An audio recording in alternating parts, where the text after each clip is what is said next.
भार्गवराम जी के पिताजी ने ऐसा कदम बढ़ाया है, इतना स्टेप उठाया है, सब मिल करके इनको मदद कीजिए कि बहुत अच्छा काम किया है। और ये भोज का जो चिंता मत कीजिए, क्योंकि भोज का ये रंजीत पासवान जी ने भी कहा है कि भोज मृतक भोज आशा था कि मेरे पिता हैं, लेकिन आज पिता भी नहीं है वो बच्चे का, एक आप ही माता और पिता का रोल आप ही को अदा करना पड़ेगा, आप ही को माता बनना पड़ेगा, आप ही को पिता बनना पड़ेगा। और पिता बन के और इस समाज की जवाब दास की तस्वीर है, उसके घर में तस्वीर नहीं है। जब आपके महापुरुषों की तस्वीर वो अपने घर में नहीं रखता है, तो फिर आप उसको पैर पुजवाने की चिंता आप क्यों करते हैं? क्यों नहीं आया तो वह बहुत बड़ा अनर्थ। चाहे जितना जग जाए, महिला को गिरफ्त में रखो, महिला गिरफ्त रखेंगे, पुरुष चाहे जितना महिला आकर के विरोध करेगा, महिला खड़ी हो जाएगी तो पुरुष उसके बात को नहीं काटेगा। इसलिए महिलाओं को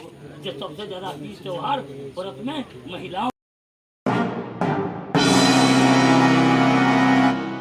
है, एक लड़का है, 4-5 लड़की है, कैसे उसका शादी विवाह होगा, कैसे उसका शिक्षा दीक्षा होगा?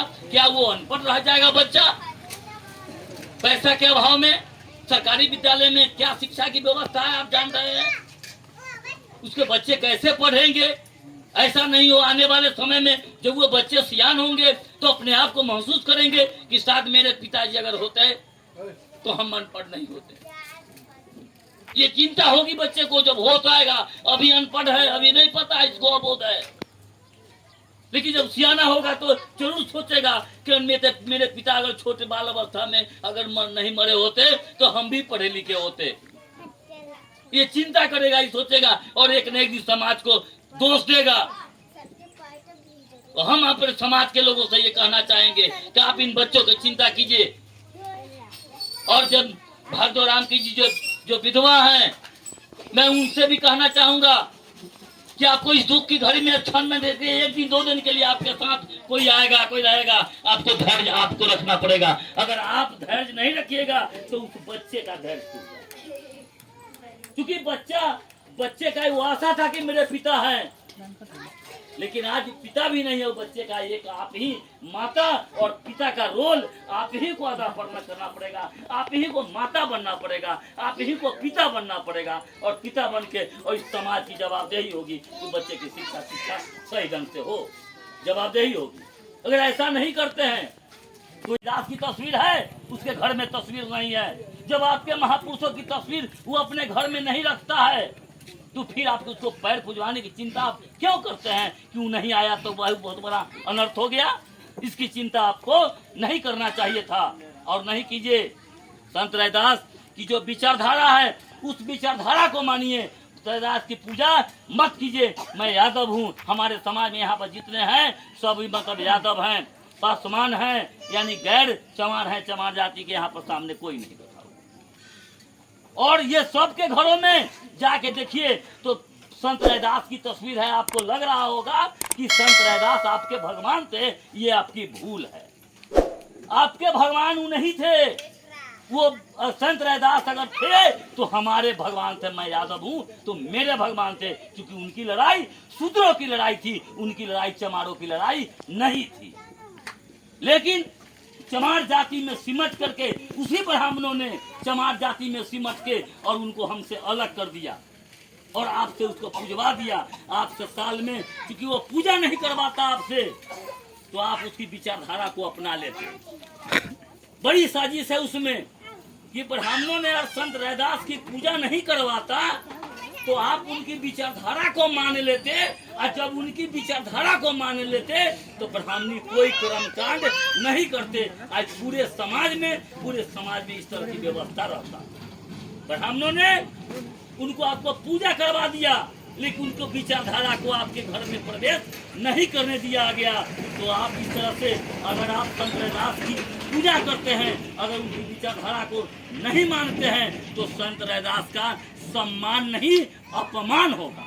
और अपमान हो रहा है। आप घर में तस्वीर टांग करके और एक तरफ देवी देवता की तस्वीर रखकर ऐसे अगरबत्ती दिखाते हैं। जिनकी लड़ाई, जिनके विरुद्ध इनकी लड़ाई था, संत रैदास की लड़ाई जिनके विरुद्ध था, आप उसी के उन्हीं के दुश्मन का सामने ला करके आप पैर पूछते हैं और बगल में रैदास की तस्वीर रखते हैं। क्या आपके रैदास खुश हो जाएंगे।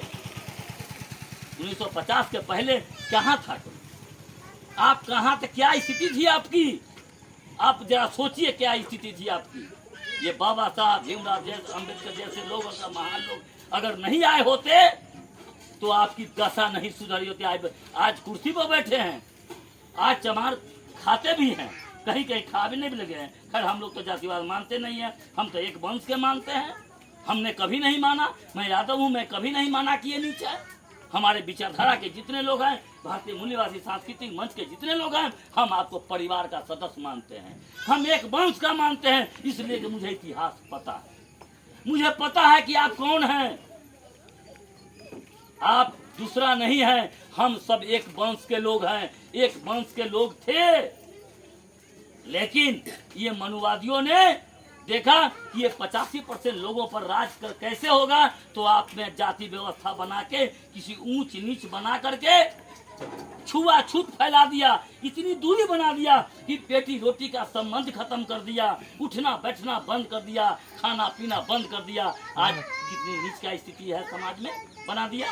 आप इसकी चिंता नहीं करते हैं, आप चिंता करते हैं उन ब्राह्मणों की, चिंता करते हैं कर्मकांड की कि नहीं हुआ, ये पूजा नहीं हुआ, ये त्योहार नहीं हुआ, उसकी चिंता हो रहा है, जिसके चलते आप कुर्सी पर बैठे हैं। IAS IPS डॉक्टर आपका कल्याण कर देगा, कभी भी कल्याण नहीं करेगा। उसको चिंता इस बात की है कि ये समाज कैसे जग रहा है, कैसे उठ रहा है। इसलिए हम आपसे ये कहना चाहेंगे कि आप कम से कम ये जो कर्म कांड है, जो ब्राह्मणी व्यवस्था है, उस व्यवस्था से आप बाहर निकलिए। आप अपने बच्चे को पढ़ाइए। अगर एक दूसरा अगर कमजोर हो गया तो उसको आप संपन्न है, उसको मदद कीजिए, उसकी चिंता कीजिए कि हमारे समाज में कोई कमजोर हुआ, उसका चिंता कीजिए, उसका बच्चा कैसे पढ़ेगा, वो कैसे आगे बढ़ेगा। आप अगल बगल से कलेक्शन कीजिए, कलेक्शन के संपन्न लोग हैं हमारे सामने, प्रोफेसर डॉक्टर इंजीनियर सब है, कौन नहीं है हमारे समाज में, रंजीत जी जैसे लोग हैं। आप मदद तो मांगिए, जिस दिन आप मदद मांगिएगा हर एक व्यक्ति आपके लिए तैयार हो जाएगा। लेकिन पहले आप एक समाज तो बनाइए, जात नहीं बनाइए, एक समाज बनाइए। आज जिस दिन आप समाज बना लीजिएगा ना, उस दिन से आपकी गरीबी दूर हो जाएगी और उसी के साथ साथ आपको अछूतपन खत्म हो जाएगा। अछूतपन जो दाग ब्राह्मणों ने लगाया, अछूत बनाया, ये अछूतपन का दाग भी आपके ऊपर से खत्म हो जाएगा।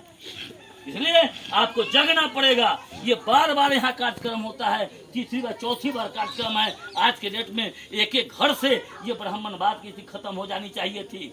लेकिन आज भी दुख होता है जब विजय जी और ये भागवराम जी के पिताजी हैं, जब इन्होंने कहा कि इस तरह से सामाजिक विरोध हो रहा है, ये बहुत गलत बात है। मैं जानता हूँ आपके अंदर डर बना हुआ है, ऐसे विरोध नहीं करते हैं आप, आपको डर बनाया हुआ है। समाज में इस तरह की एक व्यवस्था बना दी गई जिसके कारण आपको भय बना हुआ है कि ऐसा नहीं हुआ तो कुछ हो जाएगा। ऐसा कहीं डर बनाया गया, कहीं कुछ होने वाला नहीं है। आप अपने मन से डर और भय को निकालिए और निकाल करके और इस परिवार को मर गए, समाज में जो लोग जो कमजोर हैं तो उनको आप मदद कीजिए और मदद करके और सबसे पहले ब्राह्मणवाद से आप बाहर निकलिए।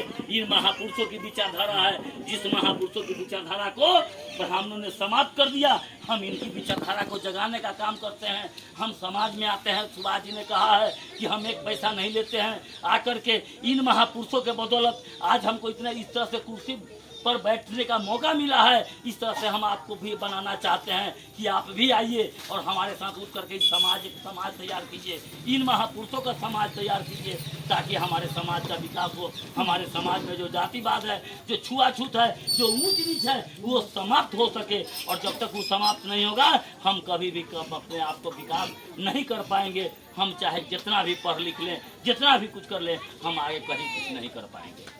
इसलिए साथियों, समय ज़्यादा हो चुका है, फिर कभी मौका मिलेगा, फिर जैसे हम आए हैं आपके समाज में हम आते रहेंगे। कई बार हम आपको बोल चुके हैं, जब भी आप बुलाइएगा, चाहे जितना भी बिजी रहें, हम जरूर आपके बीच में आएंगे। लेकिन एक एक परिवार ब्राह्मणवाद का विरोध कीजिए। और जिस तरह से भागवराम जी के पिताजी ने ऐसा कदम बढ़ाया है, इतना स्टेप उठाया है, सब मिल करके इनको मदद कीजिए कि बहुत अच्छा काम किया है। और ये भोज का जो चिंता मत कीजिए, क्योंकि भोज का ये रंजीत पासवान जी ने भी कहा है कि भोज मृतक भोज बंद है, मृतक भोज देश में काम है, कहीं शास्त्र में भी मृतक भोज नहीं लिखा हुआ है। ये ब्राह्मणों ने जबरन मृतक भोज लादा है समाज पर, चाहे अभी कितना भी कुछ हो जाए। आज अगर 10 साल का, 12 साल का, 15 साल का बच्चा क्यों नहीं मरता है, 25 साल का अगर मेरा बेटा, 25 साल का बेटा मर जाता है मेरा,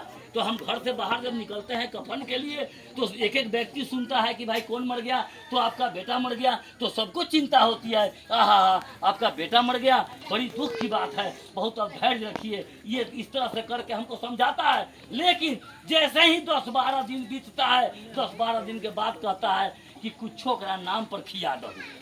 वही समाज कहता है जो मृत्यु मरने के दिन जो दुख व्यक्त करता है हमारे साथ।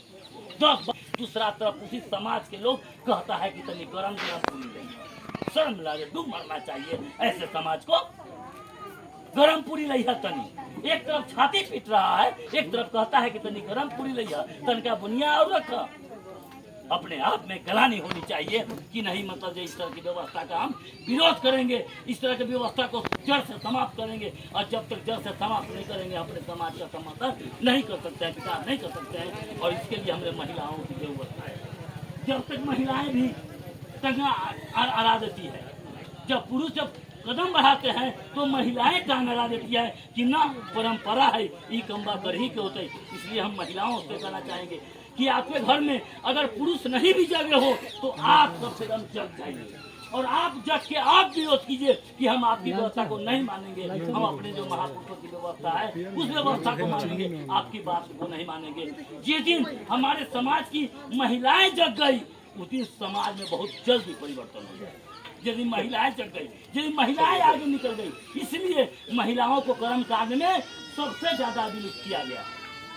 महिलाओं को लिप्त सबसे ज्यादा किया गया है, क्योंकि जितना पर्व त्योहार है आपके द्वारा करवाया जाता है। उसको मालूम है कि उसका पुरुष चाहे जितना जग जाए महिला को गिरफ्त में रखो, महिला गिरफ्त रखेंगे, पुरुष चाहे जितना महिला आकर के विरोध करेगा, महिला खड़ी हो जाएगी तो पुरुष उसके बात को नहीं काटेगा। इसलिए महिलाओं को जो सबसे ज्यादा तीज त्योहार पर्व में महिलाओं को शामिल किया गया। इस साजिश को आपको समझना पड़ेगा। इसलिए आप उसी व्यवस्था को रखाइए और लतार के समय ज्यादा हो रहा है हमारे हमेशा आते हैं, हमेशा आगे कुछ आते रहेंगे। अंत में हम ये वीडियो को लाइक करें, कमेंट्स करें, शेयर करें और चैनल को सब्सक्राइब करें। धन्यवाद।